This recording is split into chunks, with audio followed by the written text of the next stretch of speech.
Hello friends, आप सभी का स्वागत है आज के एक नए वीडियो में।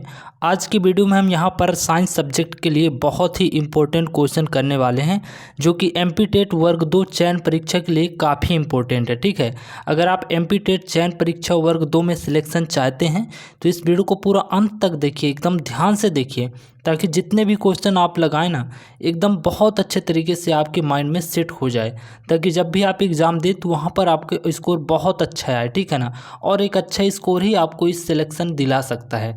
तो मेरी वीडियो को ध्यान से देखिए और एक एक करके सभी प्रश्नों पे अपनी पकड़ को बनाते चले। ठीक है, तो चलिए आज की वीडियो को शुरू करते हैं। और हाँ, अगर आप एमपी टेट के अलावा भी किसी और एग्ज़ाम की तैयारी करते हैं तो भी ये वीडियो आपके लिए काफ़ी इंपॉर्टेंट है, क्योंकि यहाँ पर जितने भी क्वेश्चन लिए गए हैं पूरे के पूरे क्वेश्चन सिलेक्टेड क्वेश्चन है। ये क्वेश्चन किसी न किसी एग्ज़ाम में पूछे गए हैं, तो आगे भी पूछे जाने की बहुत ज़्यादा संभावना है। तो वीडियो को पूरा अंत तक देखिएगा। चलिए आज की वीडियो को शुरू करते हैं।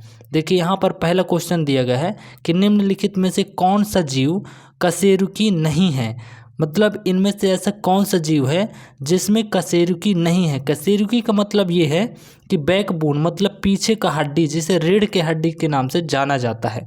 तो आपको यही चीज़ बताना है कि इन चार ऑप्शन में ऐसा कौन सा जीव है जिसमें बैकबोन नहीं पाई जाती, अर्थात रीढ़ की हड्डी नहीं पाई जाती। तो देखिए, इसका जो राइट आंसर है केचुए हो जाएगा। जो केचुआ होता है ना, तो इसमें रीढ़ की हड्डी नहीं पाई जाती है। केचुआ आप नॉर्मली ज़मीन को खोदेंगे तो आपको मिल जाएगा देखने के लिए। केचुए को तो यहाँ पर किसान का मित्र भी कहा जाता है। तो बहुत ही पतला होता है, रेशम जैसे होता है, टेप वार्म जैसे होता है। ठीक है ना, तो इसमें रीढ़ की हड्डी नहीं पाई जाती है। ठीक है, अगले क्वेश्चन की ओर आते हैं। देखिए, यहाँ पर अगला क्वेश्चन दिया हुआ है कि मगरमच्छ के बच्चे को क्या कहा जाता है। देखिए, मगरमच्छ जो होता है ना, तो उसके बच्चे को किस नाम से जाना जाता है, ये चीज़ आपको क्या करना है, इसमें बताना है। ठीक है ना, तो जो मगरमच्छ होता है उसके बच्चे को हम किस नाम से जानते हैं, हैचलिंग के नाम से जानते हैं। तो अगर आपसे एग्जाम में पूछा जाता है कि मगरमच्छ के बच्चे को किस नाम से जाना जाता है, तो आपका जवाब क्या होना चाहिए, हैचलिंग होना चाहिए। Right answer option number D होना चाहिए। ठीक है, अगले क्वेश्चन की ओर आते हैं। देखिए, यहाँ पर क्वेश्चन दिया गया है कि निम्न में से कौन सा कथन गलत है। निम्न में से कौन सा कथन गलत है। आपको इस चार ऑप्शन में से गलत कथन का क्या करना है, चुनाव करना है। ठीक है ना, गलत वाले ऑप्शन को आपको चुनना है। ठीक है, अब देखिए यहाँ पर क्या क्या दिया गया है। सभी रज्जुकी अनेक कार्डेटा, रज्जुकी मतलब जिनके बैकबोन पाया जाता है, मतलब वो कार्डेटा समूह में आते हैं। ठीक है, तो इनमें से कौन सा ऑप्शन सही है, ये चीज़ आपको बताना है। ठीक है, तो जो सभी कशेरुकी होते हैं ना, तो उसमें डिप्लोब्लास्ट के होते हैं। क्या होते हैं, डिप्लोब्लास्ट की होते हैं। ठीक है ना, तो right answer option number B हो जाएगा। अगले क्वेश्चन की ओर आते हैं। देखिए, यहाँ पर जो हमारा नेक्स्ट क्वेश्चन है कि ट्रैक्लोसस, जो ट्रैक्लोसस है, खाली स्थान के बीच की एक संयोजक कड़ी है।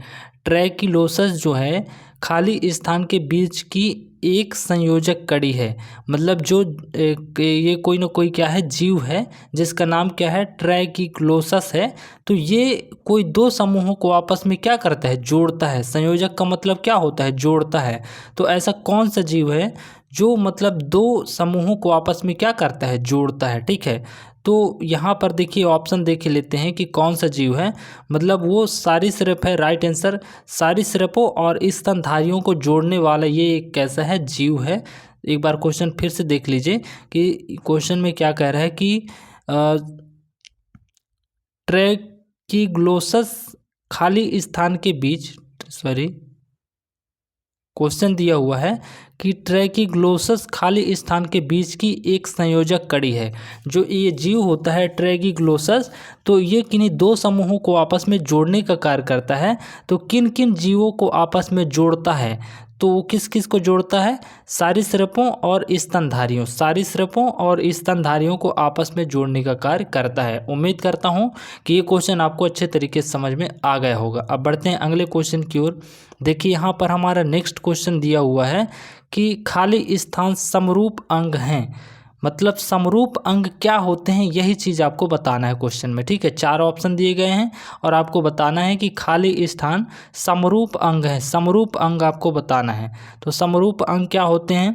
लॉबस्टर की पूंछ और व्हेल के फॉल, ये आपस में एक दूसरे के क्या होते हैं? समरूप, मतलब एक के जैसे, एक दूसरे के जैसे दिखने, मतलब दो अलग अलग जीव हैं लेकिन उनका जो आकार है, मतलब उनका जो क्या है, ढांचा है, वो एक जैसे है। ठीक है, तो किस किस का? लॉबस्टर की जो पूंछ होती है और यहाँ पर व्हेल का जो फाल होता है वो देखने में एक दूसरे के जैसे एकदम सेम दिखते हैं।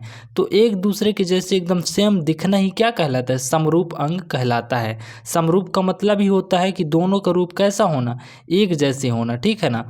तो उम्मीद करता हूँ कि ये सवाल आपको समझ में आ गया होगा। अगले सवाल की ओर यहाँ पर बढ़ते हैं। ठीक है, देखिए यहाँ पर हमारा नेक्स्ट क्वेश्चन दिया हुआ है। क्वेश्चन दिया हुआ है कि जैविक विविधता का आधारभूत स्रोत है। जैव विविधता का आधारभूत सोर्स क्या है? मतलब इसका जो मेन स्रोत है, ठीक है ना, जो इसका सोर्स है, वो मेन सोर्स इसका क्या है? तो वो है उत्परिवर्तन। उत्परिवर्तन ही जैव विविधता का मूल सोर्स है। ठीक है, मूल सोर्स है। ठीक है, अगले क्वेश्चन की ओर आते हैं। देखिए हमारा नेक्स्ट क्वेश्चन दिया हुआ है। क्वेश्चन थोड़ा सा लंबा है, पहले क्वेश्चन को समझ लेते हैं, इसके बाद में इसके आंसर की चर्चा करेंगे। देखिए यहाँ पर क्वेश्चन दिया हुआ है कि जिन अंगों की मूलभूत संरचना भिन्न होती है, जिन अंगों की मूल संरचना कैसी होती है? भिन्न होती है।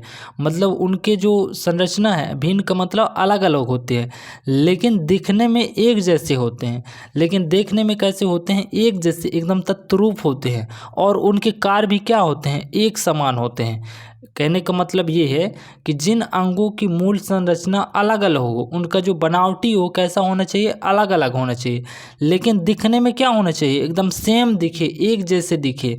और उनका काम भी क्या होना चाहिए? सेम होना चाहिए। काम भी क्या होना चाहिए? सेम होना चाहिए। तो वे जीवों को क्या कहते हैं? अर्थात वो जीवों के जो अंग हैं, उन अंगों को किस नाम से जाना जाता है? ये चीज़ आपको बताना है। तो ऑप्शन ए पर क्या दे रखा है? बायोजेनेटिक्स का नियम है, या ऑप्शन बी पर जीवाश्म दे रखा है, या ऑप्शन सी पर यहाँ पर समजात अंग दे रखा है, या ऑप्शन डी पर यहाँ पे क्या दे रखा है? समरूप अंग। तो इसका जो राइट आंसर है ऑप्शन नंबर डी हो जाएगा, समरूप अंग। क्योंकि देखिए जिन अंगों की मूल संरचना क्या होती है? भिन्न भिन्न, लेकिन दिखने में एक जैसे होते हैं और उनका काम भी एक जैसे है, तो वो क्या कहलाते हैं? समरूप अंग कहलाते हैं। तो राइट आंसर क्या हो जाएगा? समरूप अंग हो जाएगा। तो फ्रेंड्स आज की वीडियो को यहीं पर समाप्त करते हैं। अगर आपको वीडियो में कुछ भी समझ में आया हो तो वीडियो को लाइक कर दीजिएगा और चैनल को भी सब्सक्राइब कर लीजिएगा, ताकि जब भी हम वीडियो अपलोड करें उसका नोटिफिकेशन आप तक पहुंच सके। Thank you for watching.